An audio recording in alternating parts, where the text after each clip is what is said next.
নমস্কার। আজকের ভিডিওতে আমার আলোচ্য বিষয় কৃত্তিবাসী রামায়ণ নিয়ে। আগের ভিডিওতে আমি কৃত্তিবাসী রামায়ণ নিয়ে কিছুটা অংশ আলোচনা করেছিলাম। আজকের ভিডিওতে আমি তারই পরবর্তী অংশ আলোচনা করব। আগের ভিডিওতে কৃত্তিবাসী রামায়ণ আলোচনা করতে গিয়ে আমি যেটা বলে শেষ করেছিলাম সেটা হচ্ছে আদিত্য বা শ্রীপঞ্চমী পূর্ণ মাঘ মাসে, অর্থাৎ মাঘ মাসের শেষ দিনে শ্রী পঞ্চমী তিথিতে রবিবার কৃত্তিবাসের জন্ম হয়। তবে সেটি কোন শকাব্দ সে নিয়ে কবি কিছুই বলেননি। এরপর থেকে আজকে আমার আলোচনা আমি শুরু করছি। কৃত্তিবাসের বয়স যখন 11 পার হয়ে 12 বছরে পড়ল, তখন তিনি বিদ্যার্জনের জন্য গেলেন পদ্মাপাড়ে উত্তর দেশে এবং সেখানে গুরুগৃহে বেশ কিছুদিন অবস্থান করে সেখানে তিনি পাণ্ডিত্য অর্জন করলেন এবং বিদ্যার্জন শেষ করে তিনি গৌড়েশ্বরের সভায় উপস্থিত হলেন। এখন প্রশ্ন হচ্ছে যে তিনি কোন গৌড়ের রাজসভায় উপস্থিত হয়েছিলেন, সেই সময় গৌড়ের রাজা কে ছিলেন, সেই নিয়ে কিন্তু এখনো মতানৈক্য রয়েছে। যাই হোক, সেই সময় যিনি গৌড়ের রাজা ছিলেন তিনি কৃত্তিবাসের কবিত্বে এবং পাণ্ডিত্যে খুশি হয়ে তাকে অর্থ প্রদান করতে চাইলেন, কিন্তু নির্লোভ ব্রাহ্মণ কবি কৃত্তিবাস তিনি তা সবিনয় প্রত্যাখ্যান করলেন এবং শুধুমাত্র রাজ প্রদত্ত সম্মানটুকু নিয়ে তিনি ফুলিয়ায় ফিরে এলেন এবং রাজার আদেশে বাল্মীকির রাম কাহিনীকে অবলম্বন করে তিনি রচনা করলেন শ্রীরাম পাঁচালী, যা কৃত্তিবাসী রামায়ণ নামেও কিন্তু পরিচিত। কৃত্তিবাসের আত্মপরিচয় সূচক প্রয়ারগুলো থেকেই আমরা এটুকু তথ্যই কিন্তু পাই। কৃত্তিবাস কোন সালে জন্মগ্রহণ করেন কিংবা কোন সময় তিনি শ্রীরাম পাঁচালী রচনা করেন এ নিয়ে কিন্তু এখনো মতানৈক্য রয়েছে, কিন্তু কৃত্তিবাস যে প্রাক চৈতন্য যুগের কবি সে বিষয়ে কিন্তু কোনো সন্দেহ নেই। যোগেশচন্দ্র রায় বিদ্যানিধি মহাশয় তিনি নানান জ্যোতিষ গণনার সাহায্যে মনে করেন যে কৃত্তিবাস 1386 থেকে 1398 খ্রিস্টাব্দের মধ্যে জন্মগ্রহণ করেন এবং তিনি জ্যোতিষ গণনার সাহায্যে এও মনে করেন যে কৃত্তিবাস যদি তরুণ যৌবনে এবং বয়সটা যদি হয় 20 বছরের কাছাকাছি, তাহলে সেই সময় তিনি যে গৌড়ের রাজসভায় উপস্থিত হয়েছিলেন এবং যোগেশচন্দ্র রায় বিদ্যানিধি মহাশয় সময় হিসেব করে বলেছেন যে তাহলে সময়টা হবে তাহলে 1418 খ্রিস্টাব্দের কাছাকাছি এবং সেই সময় গৌড়ের সিংহাসনে আসীন ছিলেন কিন্তু রাজা গণেশ। সুতরাং এর থেকে মনে হয় যে কৃত্তিবাস রাজা গণেশের রাজসভাতেই তিনি উপস্থিত হয়েছিলেন, কিন্তু কেউ কেউ আবার বলেন যে তিনি কোনো হিন্দু রাজার সভায় যাননি, তিনি গিয়েছিলেন পাঠান সুলতান রুকনুদ্দিন বরবক শাহের সভায়। কিন্তু কৃত্তিবাসের আত্মপরিচয় সূচক যে শ্লোকগুলো পাওয়া যায় এবং সেখান থেকে মনে হয় যে কৃত্তিবাস রাজা গণেশের সভাতেই উপস্থিত হয়েছিলেন এবং সেই সময় এই গৌড়ের সিংহাসনে আসীন ছিলেন রাজা গণেশ। কুলিজ গ্রন্থ বা কুল গ্রন্থ, প্রথমেই বলি কুলিজ গ্রন্থ বা কুল গ্রন্থের মানে কি। সেটা হচ্ছে যে যেখানে কুলীন ব্রাহ্মণদের বংশ পরম্পরার কাহিনীর বিস্তারিত বিবরণ দেওয়া আছে। সেই কুলিজ গ্রন্থ বা কুল গ্রন্থের প্রমাণ থেকে মনে হয় যে কৃত্তিবাস 14 শতাব্দীর শেষের দিকে জন্মগ্রহণ করেন। কৃত্তিবাস ছিলেন অত্যন্ত জনপ্রিয় কবি এবং তার রামায়ণের যত পুঁথি পাওয়া গিয়েছে আর কোনো কবির কাব্যের কিন্তু এত পুঁথি পাওয়া যায়নি। আর এই জনপ্রিয়তার কারণেই তার কাব্যের কিছু কিছু জায়গায় কিন্তু ভাষা বদলে গিয়েছে।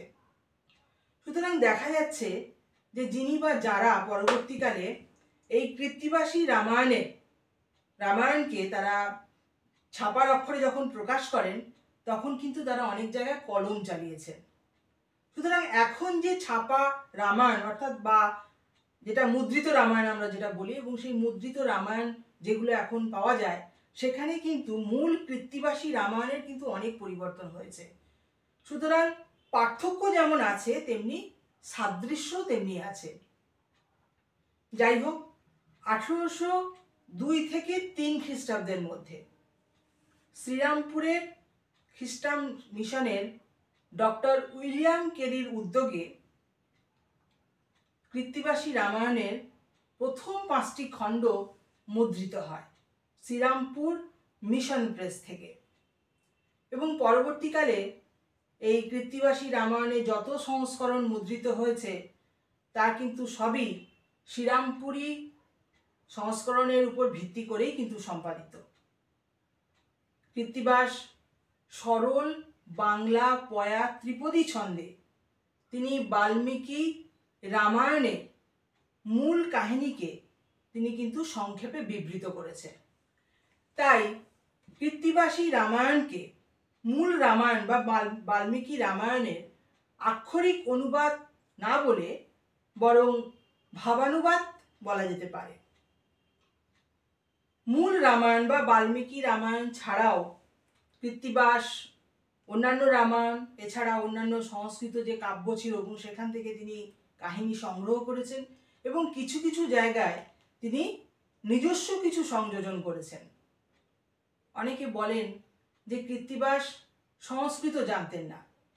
এই অভিমত কিন্তু ঠিক নয়, কারণ তিনি যে বিচক্ষণতার সঙ্গে বাল্মীকির রাম কাহিনীকে তিনি অনুসরণ করেছেন তাতে যে তিনি সংস্কৃতজ্ঞ ছিলেন এ বিষয়ে কিন্তু কোনো দ্বিমত নেই, কোনো সন্দেহ নেই।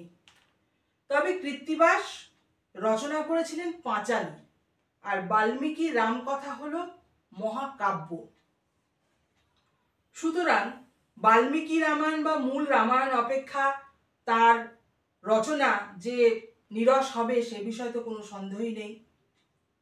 তিনি বাল্মীকি রামায়ণ বা মূল রামায়ণকে তিনি বাংলায় অনুবাদ করেছিলেন এবং বাঙালি মধ্যবিত্ত জীবনের উপযোগী করে পাঁচালীর ঢঙে তিনি বাল্মীকি রামায়ণ বা মূল রামায়ণের কাহিনীকে তিনি পরিবেশন করেছেন। তাই বাল্মীকি রামায়ণ বা মূল রামায়ণের যে ভাষা বৈদগ্ধ্য, চিত্রকল্পের বৈচিত্র্য এবং রাম লক্ষ্মণ সহ যে সমস্ত চরিত্রগুলো রয়েছে সেগুলো কিন্তু কৃত্তিবাসী রামায়ণে ততটা শিল্প সমুৎকর্ষ কিন্তু লাভ করতে পারেনি। এবং বাল্মীকি রামায়ণ বা মূল রামায়ণের যে ক্ষত্রিয় বীর রামচন্দ্র সেটা কৃত্তিবাসী রামায়ণে পরিণত হয়েছেন ভক্তের ভগবানে। বাল্মীকি রামায়ণে ক্ষত্রিয় বধূ সীতা কৃত্তিবাসী রামায়ণে পরিণত হয়েছেন সর্বংসহা বাঙালি কুলবধূতে। এছাড়া হনুমানের রঙ্গরস সে তো বাঙালি সংস্কৃতির পরিচয়কেই বহন করে। কৃত্তিবাসী রামায়ণ একটি ভক্তি গ্রন্থে পরিণত হয়েছে এবং এতে যে রামনাম তত্ত্ব প্রচারিত হয়েছে চৈতন্য যুগে কিন্তু নতুন রূপে এবং নতুন পরিবেশে একটা অভিনব তাৎপর্য কিন্তু লাভ করেছে। কৃত্তিবাসী রামায়ণ বাঙালি জীবনকে ওতপ্রোতভাবে জড়িয়ে ধরেছে এবং বাঙালি জীবনে এই কৃত্তিবাসী রামায়ণ কিন্তু সুগভীর প্রভাব বিস্তার করেছে। কৃত্তিবাসের অনেক পরে তুলসীদাস তিনি তার হিন্দি রামায়ণ যেটা রামচরিত মানস নামে পরিচিত, এবং তিনি উত্তর ভারতে এই রামকথাকে এক নতুন রূপ দিয়েছিলেন। কিন্তু তার অনেক আগে কৃত্তিবাস বাংলাদেশে কিন্তু তার সূচনা করে দিয়েছিলেন। তাই মধ্যযুগের কোনো কাব্যকে যদি জাতীয় কাব্য বলতেই হয় তাহলে সে গৌরবটুকু এই কৃত্তিবাসী রামায়ণ এবং কাশিদাসী মহাভারতেরই প্রাপ্য। সীতা হরণে রামের বিলাপের একটি দৃষ্টান্তের মধ্য দিয়েই কৃত্তিবাসের কবিত্বের পরিচয় পাওয়া যায় এবং সেটা আমি এখন পড়ছি। সেটা হচ্ছে, বিলাপ করেন রাম লক্ষণের আগে, ভুলিতে না পারি সীতা সদা মনে জাগে। কি করিব কোথা যাব অনুজ লক্ষণ, কোথা গেলে সীতা পাব কর নিরূপণ। মন বুঝি বারে বুঝি আমার জানকী, লুকাইয়া আছেন লক্ষণ দেখো দেখি।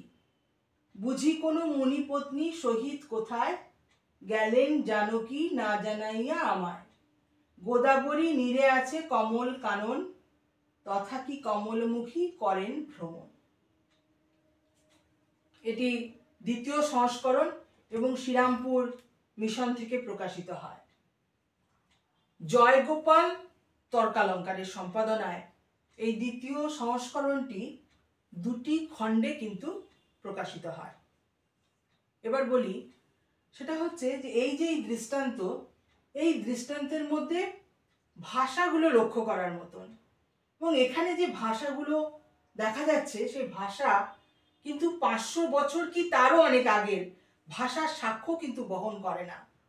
এবং এই ভাষার মধ্যে অনেক ঘষা মাজা চলেছে। প্রথমেই আলোচনা করতে গিয়ে যেটা আমি বললাম সেটা হচ্ছে যে সেই কৃত্তিবাসী রামায়ণের যতগুলো পরবর্তীকালে যত সংস্করণগুলো প্রকাশিত হয়েছে সেখানে বহু ঘষা মাজা চলেছে, এবং যারা প্রকাশ করেছেন তারা সেখানে কলম চালিয়েছেন, এবং এই দৃষ্টান্ত কিন্তু তারই লক্ষণ।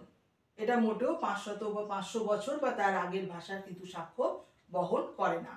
কিন্তু তবুও কৃত্তিবাসের রামায়ণ বা কৃত্তিবাসী রামায়ণ, অথবা বলতে পারি শ্রীরাম পাঁচালী, এটা কিন্তু এক অনবদ্য কাব্য, মধ্যযুগে জাতীয় কাব্যের আখ্যা দেওয়া যেতে পারে।